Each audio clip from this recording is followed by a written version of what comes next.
Okay guys, Easy Amateur Radio here. We've got my vertical antenna that I'm calling a tripole for Ziggy's Cheap Antenna Challenge. What we got is basically an elevated vertical with two radials and a radiating element, all cut 17 feet, resonant on the 20 meter band. Super simple, all under about $5.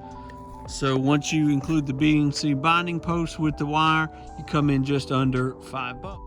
Okay folks, so let's look and see what we got as far as metrics for the Cheap Antenna Challenge. So right here we have our supplies. We have the wire that you can get at Tractor Supply. You can walk out of Tractor Supply with this wire for $3.28. I ended up spending somewhere in the neighborhood of 4 $1 bills, came out of there with change. I ordered the splitters off of Amazon a few years ago. You could get it from Amazon for $7.43. That's what you can come out of there with. You get two of them, so $3.40 is what you end up paying for one of them. And to me, that's pretty good for antenna supplies. I am not an antenna builder, but this is something I enjoyed. I enjoyed this little challenge, this competition. So over here with the 20 meter vertical, I called it in the opening segment a tripole, just kind of as a joke. But what it is a 20 meter vertical. It is elevated with one radiating element and two reflecting elements, 17 feet. That comes out to 31 cents per element. And if you combine that with the $3.40 of the splitter, we end up with a grand total of $4.32. That leaves us $15.68 remaining in the total budget. Now, if we added the additional $3.40 to this one right here, we'd still come under $10, and we could take a little bit of wire from this remaining 114 feet and build a 2 meter half wave dipole. Now that would give us a UHF, VHF, and an HF station all under $10. So that's pretty good. If you run a 7100 or any Shack in the Box radio like I do, you can have it all with one radio. That really saves money for you if you're looking to ham radio on a budget. So this antenna down here in the bottom left corner, it was tuned to the 20 meter FT8 frequency, and so that's where we're going to start. In the video a little later, what you'll end up seeing is that it gets up to about 1.5 to 1 in the SSB portion of the 20 meter band, but it's pretty good.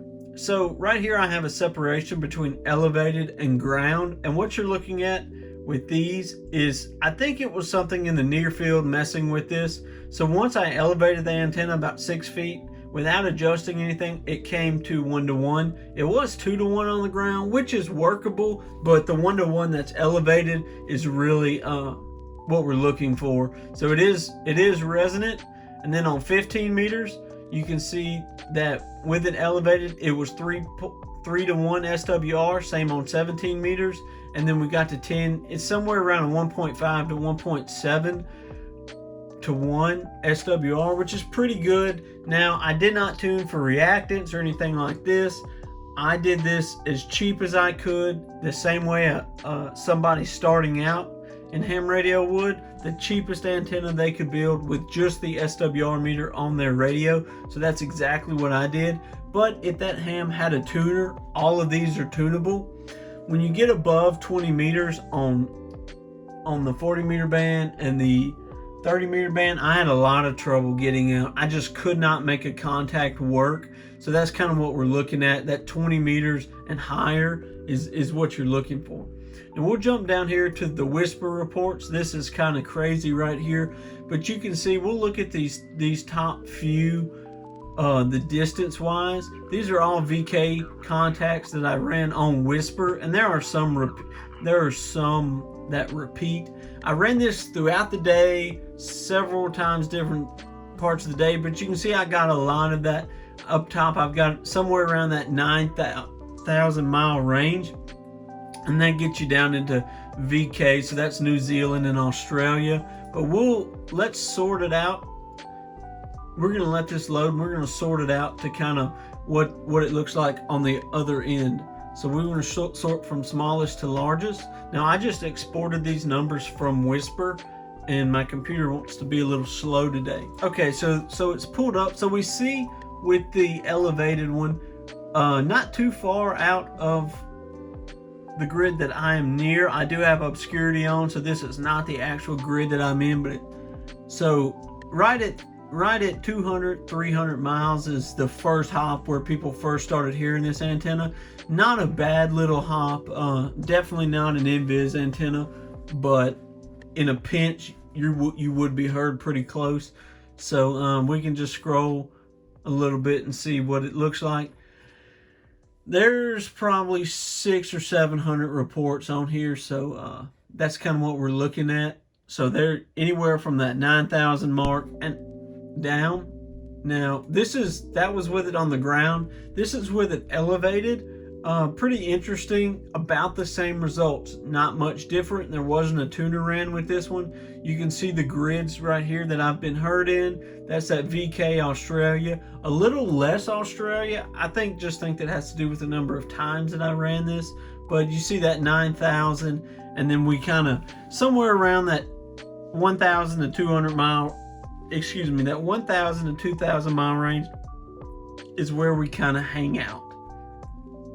So I ran this over several days and ended up with a total of about 75 FT8 contacts, and I'm going to overlay that right now on the screen. And what you see is from SDR control.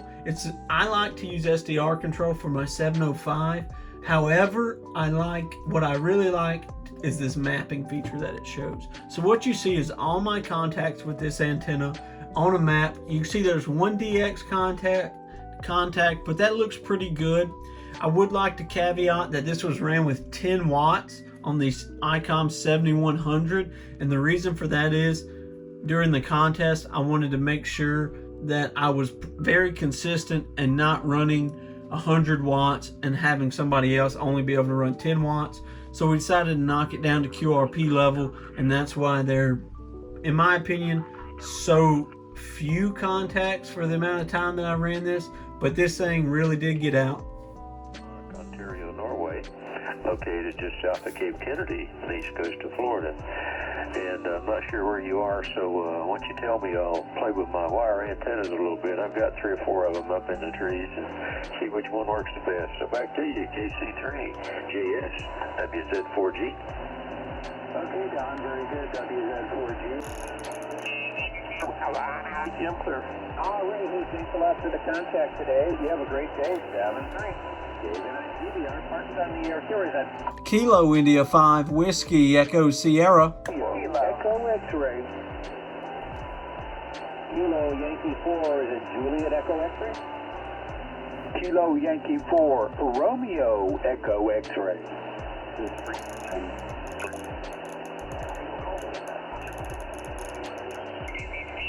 This is Kilo Foxtrot 8, Alpha Echo Whiskey calling CQ, parks from the air for Park US 15 1 Kilo Quebec 4, Tango Echo Lima. Tango Echo Lima station again, please. Kilo Quebec 4, Tango Echo Lima. 5-5, this is Texas. Thanks for the contact. It's 7-3. This is Alpha Juliet 4, Foxtrot, Foxtrot, steady by. Kilo India 5 Whiskey Echo Sierra. Keep in the noise. Kilo's up. Kilo India 5 Whiskey Echo Sierra. Whiskey Echo Sierra. Kilo India 5 Whiskey Echo Sierra. QSL, my friend, I have you about a 5151 into Lima Alpha, Louisiana. And a lot of Kilo run again. 3300 Virginia. Do you want to try it again? I've got you 49, 49, 49, Lima Alpha, Louisiana, Lima Alpha, Louisiana, 49. Thank you, 73.